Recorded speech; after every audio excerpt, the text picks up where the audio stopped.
We are looking at how to pronounce these names. Let's break down the pronunciation. We'll be looking at how to say more confusing names from Arabic as well, an Islamic scholar.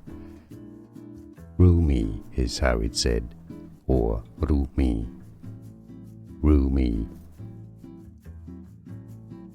We are looking at how to pronounce these names. Let's break down the pronunciation. We'll be looking at how to say more confusing names from Arabic as well, an Islamic scholar. Rumi is how it's said, or Rumi. Rumi. Here are more videos on how to pronounce more confusing words and names too many mispronounced. Like this video if you found it useful. I appreciate your support. I'll see you soon and thanks for watching.